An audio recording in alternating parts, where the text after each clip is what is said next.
Hi there, Steve from Art Learn Studio. So why keep a sketchbook? There's 5 essential reasons I want to show you right now. Here we are in my studio.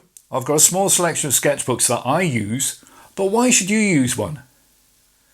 And in addition, I'm going to give you a bonus top tip that you're not going to want to miss, so stick around. Reason number 1. Most of us take photographs, whether it's using a camera or our phone, but sketchbooks are great for recording additional information that we might have missed in the photograph. So for example, in this sketchbook, I'm making a very simple sketch with some tonal reference, but also I've made notes in the margins, such as the sky was a hazy, what I reckon to be a 2% blue with a tinge of pink. And here I've got pale sky blue patches and the little stream running down between the hills.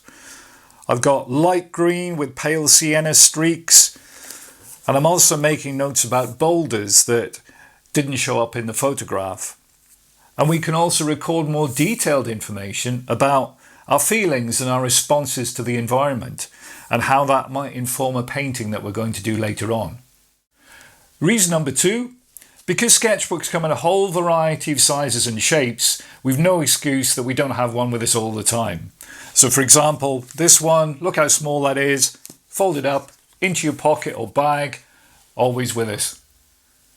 And we're obviously not limited to really small sketchbooks, we can go much larger. So for example, if we're driving around, we've always got one in the car ready for use. Reason number 3, you never know. You might end up producing something that you're really happy with and you think, that's finished, I can't do any better than that. You might want to have it framed.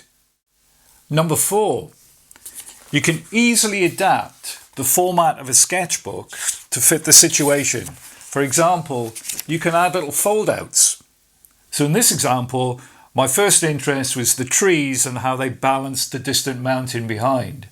But then as the lighting changed, I realised I wanted to continue down, so I just took some masking tape and stuck on an extra section so that I could record the reflection of those trees. Number 5. Now I think this is the most important reason. If we can do some work in a sketchbook every day, no matter how small, no matter how quick, then that's all going to feed in and improve all of the rest of the work that we do, our drawing, our painting, and just thinking and working creatively. And here's your bonus top tip. Now remember all those drawings and paintings that you thought, do you know what, I'm really not happy with that, I think I'll throw them out. Do not throw them out because they've got another life. You can make them into a sketchbook, cutting out sections, sticking them together with tape and glue, and it's another way of giving you inspiration when you're out and about. Remember, you don't have to show these to anyone, it's just for your reference, for your fun. Let's have fun. Hope you found that useful and that you'll use sketchbooks as often as you can. So don't forget to like the channel, subscribe, hit that notification bell, and I'll see you again next time.